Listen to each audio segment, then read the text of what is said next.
Salut tout le monde, c'est Guillaume et Défi et j'espère que vous allez bien. Alors aujourd'hui, je vais vous parler d'un truc. Les raisons pour lesquelles certaines choses portent bonheur et certaines autres choses portent malheur.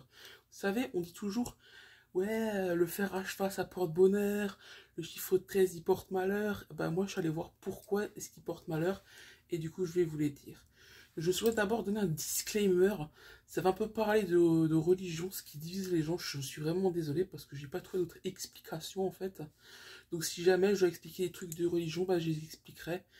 Et voilà, ne voyez rien de spécial, c'est juste que voilà, j'étais obligé je dois expliquer des fois des trucs de religion pour que tout le monde puisse comprendre. Donc je suis désolé. Voilà. Commençons donc par le premier. Pourquoi le fer à cheval porte bonheur? Car dans le Moyen Âge, les gens ont commencé à mettre des fers à cheval comme bijoux des chevaux pour à l'envers pour protéger pour les protéger, parce qu'en fait les chevaux en fait tu leur fais le pied en fait, ça évite, ça protège leurs sabots de l'usure, et donc eux ils pensaient que ça les protégerait si jamais ils en portaient un comme bijou, parce qu'eux ils ont décidé de le prendre comme bijou et de le porter à l'envers. Écoutez, hein, c'était le Moyen-Âge, hein, donc j'y peux un peu rien.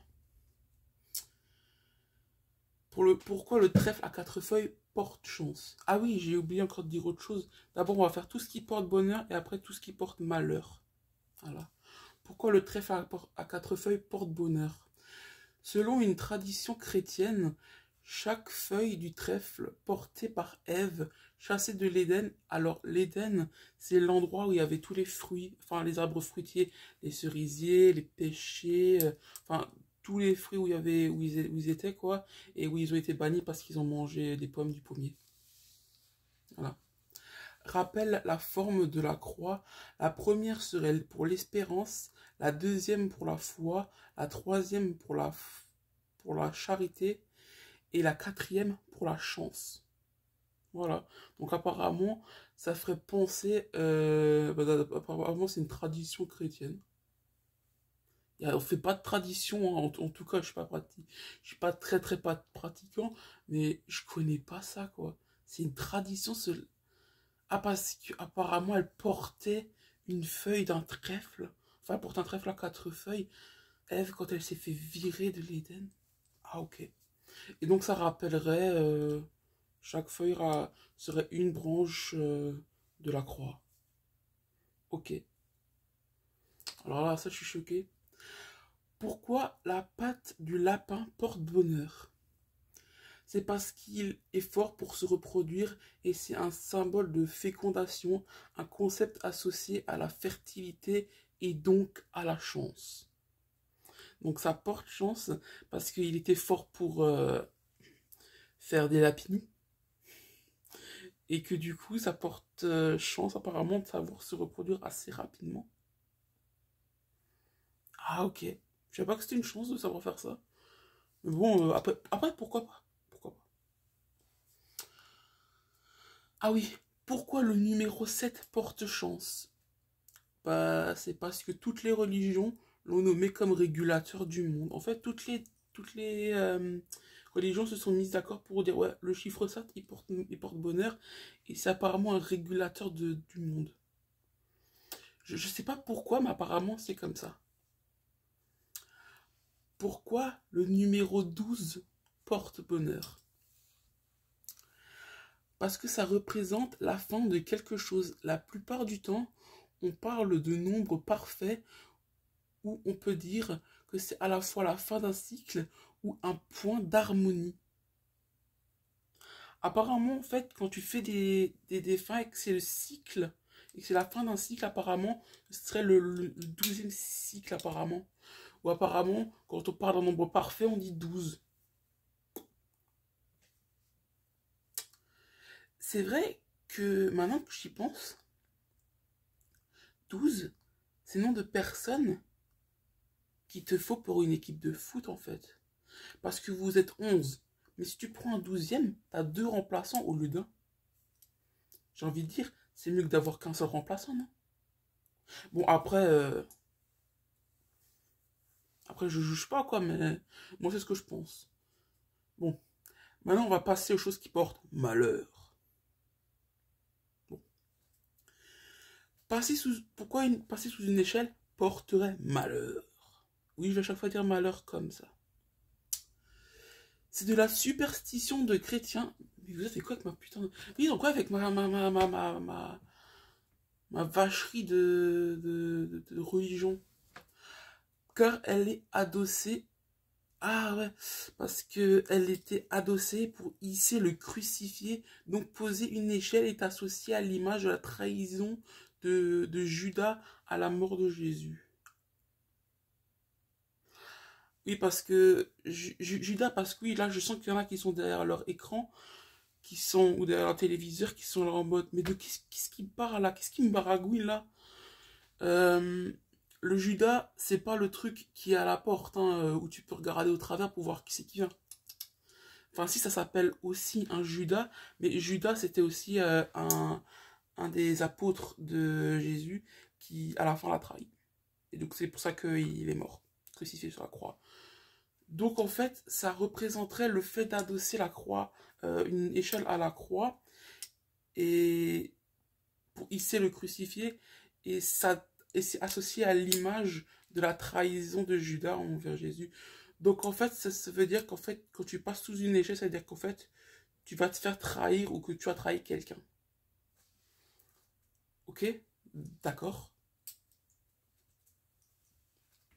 Pourquoi le numéro 13 porte malheur?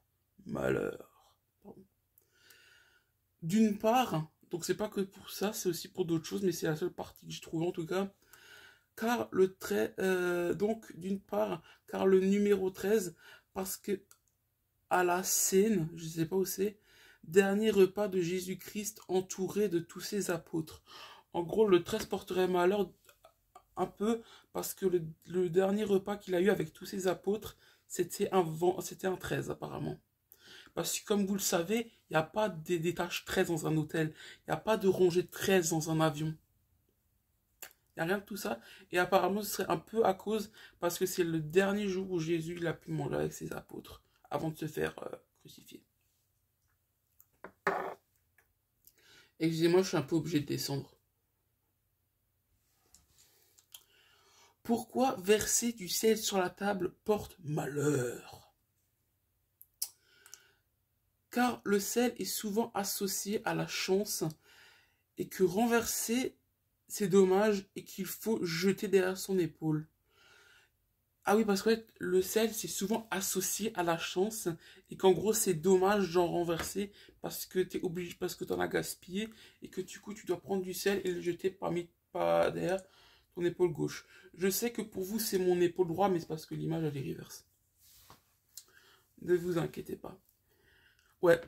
Ouais, et donc parce qu'en fait, tu l'as gâché et que ça sert et que c'est pour beaucoup de chance, quoi. Mais que là, ça porte malheur parce que tu l'as gâché apparemment. Pourquoi dire le mot lapin sur un bateau porte malheur? Très simple.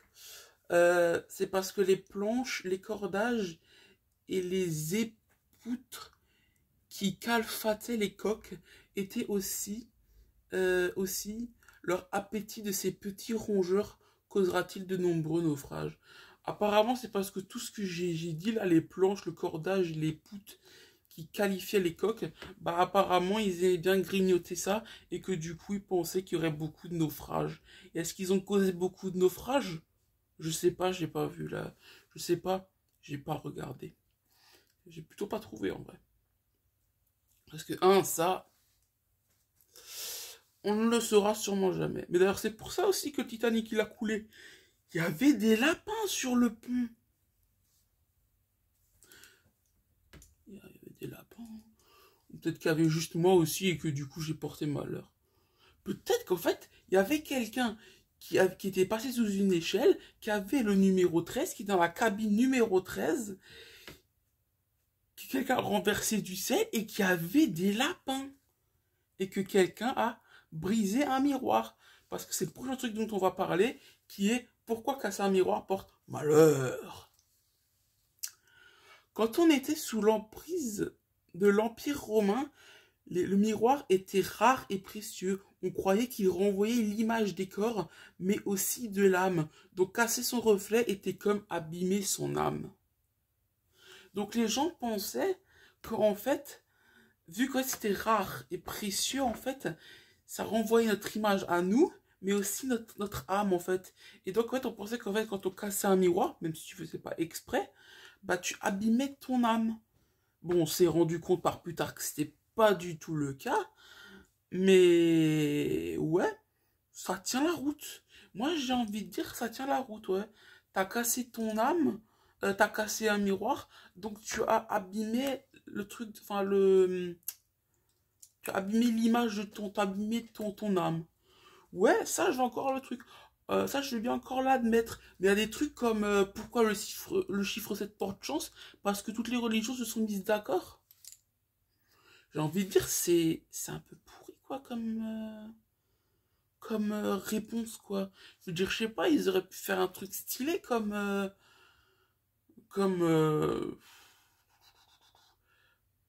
comme pour les lapins ou comme pour le fer à cheval. Le fer à cheval, je trouvais que c'est très stylé. Parce que ouais, tu le portais en bijou pour avoir la même chose que les chevaux. Sauf que bah c'est clair que non, c'était pas le cas. Mais moi j'ai trouvé ça très intéressant. Voilà. Bah, j'espère que ça vous aura plu. Hein. C'était une petite vidéo pour vous dire pourquoi ces choses-là portent bonheur et pourquoi ces choses-là portent malheur. Bah voilà, je pense que je vais pas plus prendre de votre temps. Hein. Donc bah c'était Gamey Défi. Hein. N'oubliez pas de mettre un petit pouce bleu et de vous abonner. Hein. Ça fait toujours plaisir. Et d'activer aussi la cloche des notifications. Allez, ciao ciao.